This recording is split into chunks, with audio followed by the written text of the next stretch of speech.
বিটিআৰৰ প্ৰায় 52,000 চাহ শ্ৰমিকক টিফিন বক্স প্ৰদান কৰা হৈছে আৰু বিটিআৰ চৰকাৰৰ বিটিআৰৰ শ্ৰম আৰু কল্যাণ বিভাগৰ তৰফৰ পৰা এই টিফিন বক্সসমূহ প্ৰদান কৰা হৈছে। বিশেষকে চাহ শ্ৰমিকসকলে ৰাতিপুৱা তেওঁলোকে 6টা বজাতে বাগানত কাম কৰিবলৈ ওলাই যায় আৰু এই বাগানত কাম কৰিব যোৱাৰ পাছৰে তেওঁলোকে যি খোৱা খাদ্যসমূহ লৈ যায়, এই খোৱা খাদ্যসমূহ এক প্ৰকাৰে ক'ব লাগিব যে ঠাণ্ডা হৈ যায়, যাৰ পৰিপ্ৰেক্ষিতত তেওঁলোকে দুপৰীয়া আহাৰ গ্ৰহণ কৰে। দুপৰীয়া আহাৰ গ্ৰহণ কৰাৰ পাছত কিন্তু তেওঁলোকে আচলতে কেতিয়াবা এই ঠাণ্ডা খাদ্য বা বেয়া হৈ যোৱা খাদ্য তেওঁলোকে খাবলগীয়া হয়। এক প্ৰকাৰে ভোকৰ কাৰণত বা পেটৰ কাৰণত খাদ্য গ্ৰহণ কৰিবলগীয়া হয়। কিন্তু তাৰে প্ৰতি লক্ষ্য ৰাখি বিটিআৰ চৰকাৰৰ শ্ৰম আৰু কল্যাণ বিভাগে টিফিন বক্স প্ৰদান কৰিছে, যি টিফিন বক্সত পোৱা হৈছে প্ৰায় 8ৰ পৰা 10 ঘণ্টা এই খোৱা খাদ্যসমূহ গৰম হৈ থাকিব আৰু কোনো ধৰণৰ বেয়া নহয়।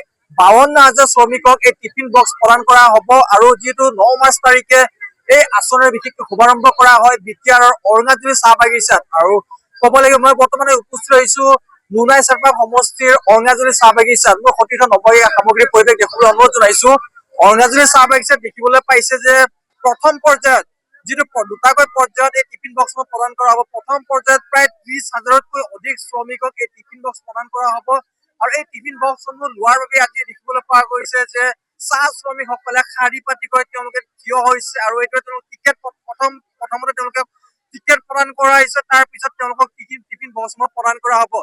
বিটিআৰ চৰকাৰৰ যি শ্ৰম আৰু কল্যাণ বিভাগৰ যি এক অভিলাষী আঁচনি লোৱা হৈছে, বিশেষ পদক্ষেপ লোৱা হৈছে, বিশেষকে আই মাতৃসকলৰ কাৰণে বা যি শ্ৰমিকসকলৰ কাৰণে আচলতে তেওঁলোকে যথেষ্ট কষ্ট কৰে। বাগিচা অঞ্চল তেওঁলোকে ৰাতিপুৱাৰ পৰা পাত ছিঙা আৰম্ভ কৰে আৰু ক'ব লাগিব যে তেওঁলোকৰ কাম যিটো 8টা বজাৰ পৰা আৰম্ভ হয়, কিন্তু তাৰ আগতেও 6টা বজাৰ পৰা তেওঁলোকে ডবলি বুলি কোৱা হয়। আচলতে ইয়াত তেওঁলোকৰ ঠিকা থাকে যে ঠিকাত যদি তেওঁলোকে পাত ছিঙে তেতিয়াহ'লে 6টা বজাত বাগানত থিয় হ'ব লাগিব, হাজিৰ হ'ব লাগিব আৰু 6টা বজাৰ পৰা তেওঁলোকে পাত ছিঙা কাম আৰম্ভ কৰে। ৰাতিপুৱা যদি ক'বলৈ যাওঁ তেওঁলোকে খুব ৰাতিপুৱাতে তেওঁলোকে খোৱা খাদ্যসমূহ ৰেডি কৰি লয় আৰু এই খোৱা খাদ্যসমূহ লৈ তেওঁলোকে বাগানে উলিয়াই যায়। ক'ব লাগিব যে খোৱা খাদ্যসমূহ বহু সময়ত তেওঁলোকে বেয়া হৈ যায়, যাৰ পৰিপ্ৰেক্ষিতত কেতিয়াবা তেওঁলোকে ভোকত থাকিবলগীয়া হয়।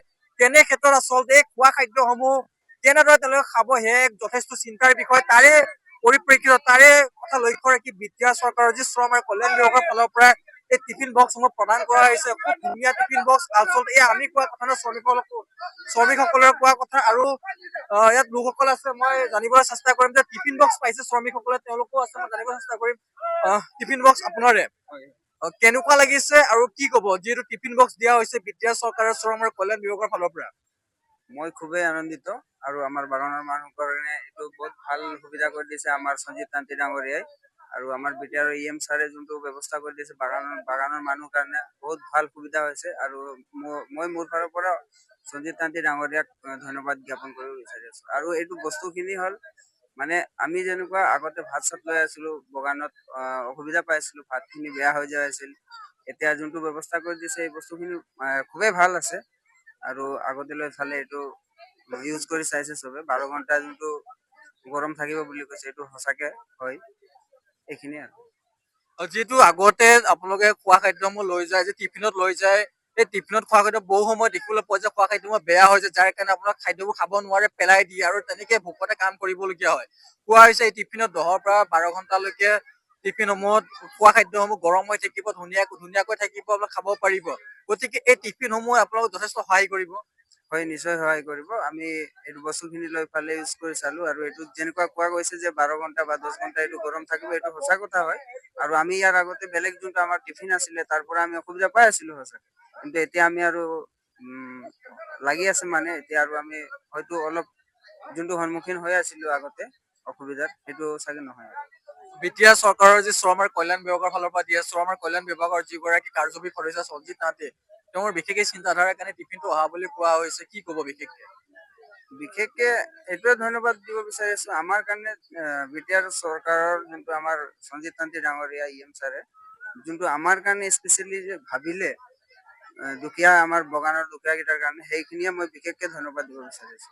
নিশ্চয় ক'ব লাগিব, এয়া এগৰাকী শ্ৰমিক, যি চাহ বাগানত কৰ্মৰত শ্ৰমিক, তেওঁৰ মনৰ কথা জনালেও তেওঁ টিফিন পাইছে। আৰু মই কিছু সামগ্ৰিক পৰিৱেশ, টিফিনসমূহৰ কিছু সামগ্ৰিক পৰিৱেশ দেখুৱাব মোৰ সতীৰ্থ নবক ইয়াৰ সামগ্ৰিক পৰিৱেশ দেখুৱাবলৈ অনুৰোধ জনাইছো। তাৰ নিউজ প্লাছত দৰ্শকসকলে দেখিবলৈ পাইছে এইসমূহ টিফিন আচলতে এইসমূহ টিফিন শ্ৰমিকসকলক প্ৰদান কৰা হৈছে। যদি সম্ভৱ হয় এটা টিফিন যদি খুলি দিয়ে আপোনালোকে, টিফিন এটা খুলি দিলে আমাৰ দৰ্শকক দেখাবলৈ যথেষ্ট সুবিধা হ'ব। কেনে প্ৰকাৰ কিছুমানে হয়তো এয়া ক'ব টিফিনৰ কোৱালিটি কেনেকুৱা, কিন্তু দা নিউজ প্লাছৰ দৰ্শকসকলক আমি দেখুৱাম বিটিআৰ চৰকাৰৰ শ্ৰম আৰু কল্যাণ বিভাগৰ ফালৰ পৰা যি টিফিন প্ৰদান কৰা হৈছে, টিফিনবোৰৰ কোৱালিটি কেনেকুৱা, মানদণ্ড কেনেকুৱা, উন্নত মানদণ্ড হয় নে নহয়, টিফিনৰ ভিতৰত কি আছে কি নাই, সকলোবোৰ দেখুৱাবলৈ এটা টিফিন আনবক্স কৰা হৈছে। আৰু দা নিউজ প্লাছৰ দৰ্শকসকলক আমি পোনপটীয়াকৈ সেই টিফিনৰ দৃশ্যসমূহ দেখুৱাইছো যে টিফিনসমূহ কেনেকুৱা। এয়া দেখিছে দা নিউজ প্লাছৰ দৰ্শকসকলে যে বিটিআৰ চৰকাৰৰ শ্ৰম আৰু কল্যাণ বিভাগৰ ফালৰ পৰা যি টিফিন প্ৰদান কৰিছে, টিফিনবোৰ দেখুৱাইছে মোক সতীৰ্থ নবই। আৰু এইদৰে আচলতে ইয়াত টিফিনসমূহ প্ৰদান কৰা হৈছে শ্ৰমিকসকলক। তেওঁলোকক প্ৰথমতে টিকেট প্ৰদান কৰিছে, তাৰপিছত টিফিনসমূহ তেওঁলোকে লৈছে। আৰু ক'ব লাগিব যে অসম চৰকাৰে আচলতে এনেধৰণৰ আঁচনি গ্ৰহণ কৰিব লাগে, কিয়নো অসমৰ যথেষ্ট বাগানসমূহ আছে, বাগানসমূহ শ্ৰমিকসকলে এনেধৰণৰ টিফিন যদি প্ৰদান কৰে নিশ্চয়কৈ শ্ৰমিকসকল যথেষ্ট উপকৃত হ'ব, তেওঁলোকৰ খাদ্যসমূহ খুব ধুনীয়া হৈ থাকিব। আৰু অৰঙাজুলি চাহ বাগিচাৰ যিগৰাকী সভাপতি আছে, মই তেওঁৰ পৰা কিছু কথা জানিম, কাৰণ অৰঙাজুলি চাহ বাগিচাত এইসমূহ প্ৰদান কৰা হৈছে আৰু ইয়াৰ সভাপতি গৰাকী আছে VCDCৰ অৰঙাজুলিৰ। দাদা কি ক'ব, আপোনাৰ অৰঙাজুলিৰ চাহ বাগিচাত আজি শ্ৰমিকসকলক টিফিন বক্স প্ৰদান কৰা হৈছে, কিমান মান শ্ৰমিকক আজি টিফিন বক্স প্ৰদান কৰা হ'ব, আৰু কিমান শ্ৰমিকে ইয়াৰে টিফিন বক্সসমূহ পাব? হয়, ধন্যবাদ জ্ঞাপন কৰিছো। আমি যিহেতু কি অৰঙাজুলি বাসিন্দা হিচাপে বিটিআৰ চৰকাৰক তথা আমাৰ বিটিআৰৰ EM সঞ্জীৱ তাঁতী ডাঙৰীয়াক মই অশেষ ধন্যবাদ জ্ঞাপন কৰিছো। তেখেতৰ নেতৃত্বত যি আজি টিফিন বক্স ডিষ্ট্ৰিবিউচন কাৰ্যসূচী চলি আছে, আমি আজি টাৰ্গেট কৰিছো যে আমি 2500 মানুহক আজি টিফিন বক্সটো দিম। আৰু যিহেতু কি এইটোৰ কাৰণে আমি এটা প্ৰগ্ৰাম আমাৰ হৈছিল, ইমান ধুনীয়াকে প্ৰগ্ৰাম হৈছিল, তাতে আমাৰ মানুহকেইটা কিবা কাৰণত সেইদিনা অলপ বিশৃংখলা সৃষ্টি হৈ গ'ল।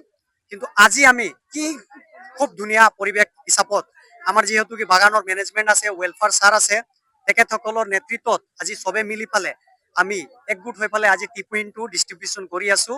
আৰু আমি নিজকে সৌভাগ্য বুলি ভাবো আমাৰ বিটিআৰ চৰকাৰ তথা সঞ্জীৱ তাঁতী ডাঙৰীয়াক, যে আজি তেখেতৰ ইনিচিয়েটিভত, তেখেতৰ নেতৃত্বত আজি আমি এটা টিফিন বক্স দিব পাৰিছো। আৰু মই নিজকে সৌভাগ্য যে মোৰ VCDCত কি ধুনীয়াকে আজি পৰিচালনা হৈ আছে বুলি। তাৰ কাৰণে মই বিটিআৰ চৰকাৰক ধন্যবাদ জ্ঞাপন কৰিছো। আজি আমি 2500 টিফিন ডিষ্ট্ৰিবিউচন কৰিম। হয়, আগত এনেধৰণৰ পদক্ষেপ লোৱা হৈছিলে নে, বিশেষকৈ শ্ৰমিকসকলৰ কাৰণে? যেতিয়াৰ পৰা আমি দায়িত্বত আহিছো তেতিয়াৰ পৰা আমি চোৱা নাছিলো বিগত দিনবোৰত, কিন্তু আগৰ চৰকাৰো আছিল, কিন্তু এনেকুৱা শ্ৰমিকৰ বিষয় দি শ্ৰমিকসকলক এনেকুৱা মানে ব্যৱস্থামূলক, গঠনমূলক, উন্নয়নমূলক চিন্তা চৰ্চা কৰা নাছিল। মই নিশ্চয়কৈ ক'ব লাগিব যে অসম চৰকাৰে নোৱাৰা কাম বিটিআৰ চৰকাৰে কৰি দেখুৱাইছে, যে টিফিন বক্সৰ প্ৰদান শ্ৰমিকসকলৰ বাবে এই শীতৰ কাৰণে কাম কৰিছে। বিশেষকৈ ক'ব লাগিব, এইদৰে ক'ব লাগিব যে 52,000 শ্ৰমিকক দুটা পৰ্যায়ত টিফিন বক্সবোৰ প্ৰদান কৰা হ'ব। প্ৰথম পৰ্যায়ত 30,000তকৈ অধিক শ্ৰমিকক এই টিফিন বক্স প্ৰদান কৰা হ'ব।